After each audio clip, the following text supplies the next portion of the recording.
Ladies and gentlemen, in 1994, as we all know, the East African nation of Rwanda experienced one of the most horrific genocides in modern times. An estimated 800,000 Rwandans, mostly ethnic Tutsis and moderates among the ethnic Hutus, were brutally murdered in a state-backed extermination campaign that lasted for months.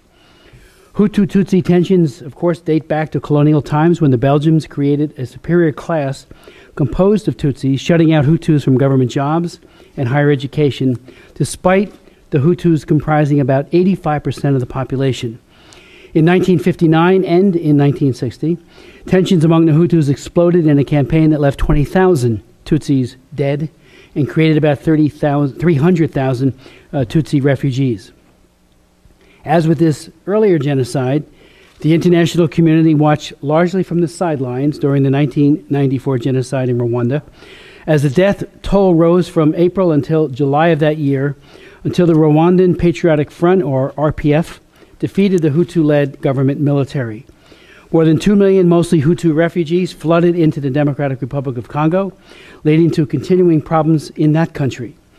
The RPF-led Rwandan government has criticized the United Nations for sheltering Hutu participants in the genocide and for allowing them to arm in refugee camps. Over the years, the RPF has used the guilt of the international community as a shield to prevent criticism of its action. UN Ambassador Samantha Power referred to Ambassador Susan Rice and her colleagues in the Clinton administration in the 1990s as bystanders to genocide.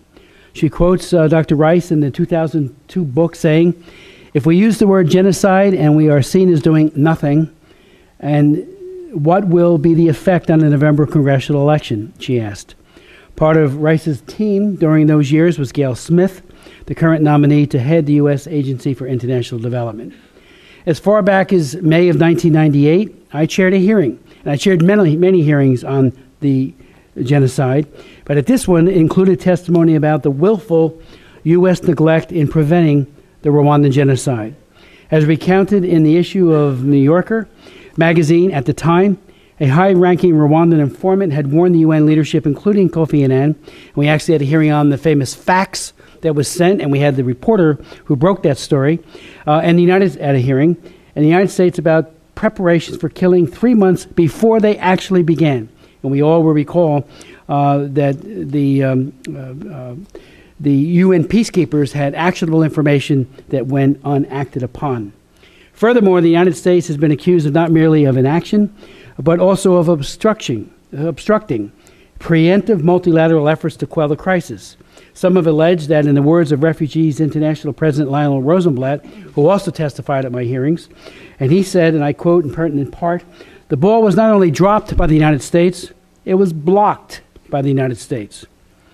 Paul Kagame, now president of Rwanda, was hailed as one of Africa's new leaders by Dr. Rice and her team during the 1990s, and there has been no apparent change in their high opinion of him since then, despite what Deputy Assistant Secretary Robert Jackson describes as several public administration statements related to human rights concerns and the ongoing dialogue with the Rwandan government. Matter of fact, Secretary Jackson, I'm very glad that you very clearly and unambiguously point out that activities that are seen by the government as possible threats of national security or the political dominance of the government RPF are often met with intolerance and harsh punishments.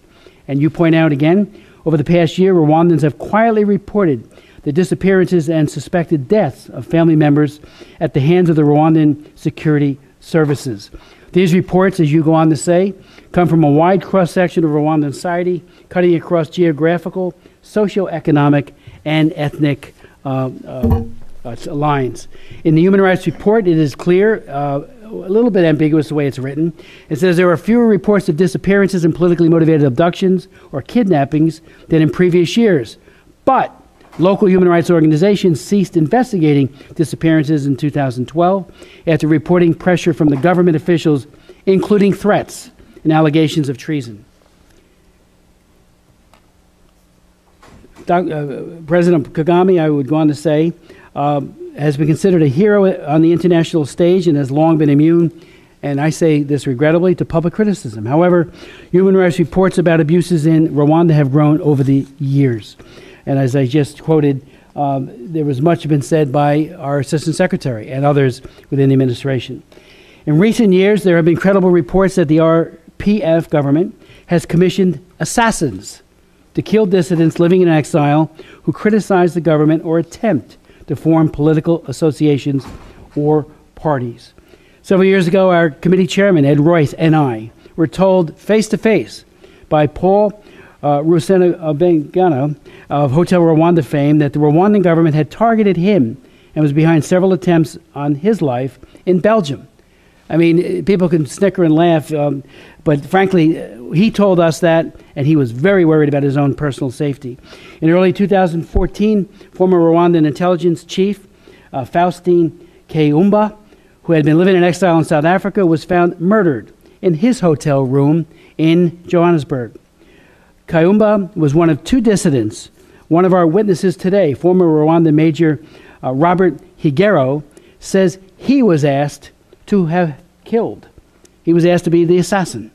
The assassination plot, he revealed, was investigated and substantiated in a series of articles in Canada's Globe and Mail newspaper, which interviewed Rwandan exiles in South Africa and in Belgium. Since 2012, this subcommittee has held a series of hearings on the violence perpetuated by various militia in eastern DRC. Perhaps the best known of them, the so-called M23, was supported by Rwanda. This Congress has enacted restrictions on some military assistance to Rwanda in response to its involvement in militia activity in the DRC, and involvement in resource smuggling from that country as uncovered in several UN reports. These charges of serious human rights and other abuses will be troubling in any case, but Rwanda is a country that has enjoyed significant U.S. and international support. By largely avoiding criticism of Rwandan human rights issues, the Bush and Obama administrations raised appropriations to Rwanda from $39 million in 2003 to $188 million. And some of it is for very laudable goals, like UN peacekeeping and some of the health initiatives, including food security. But again, some of it has been for other issues. Rwanda, due to donor aid, political stability, and favorable investor policies, has grown by an average of 8% over the last decade. Yet donors began reducing or redirecting funds in 2012 because of Rwanda's role in supporting M23. The growing reports of human rights abuses also are leading to caution among donor nations about directly supporting the Rwandan government. And this hearing is going to focus on that. We have two very distinguished witnesses I will introduce shortly. I'd like to yield to our distinguished ranking member, Karen Bass.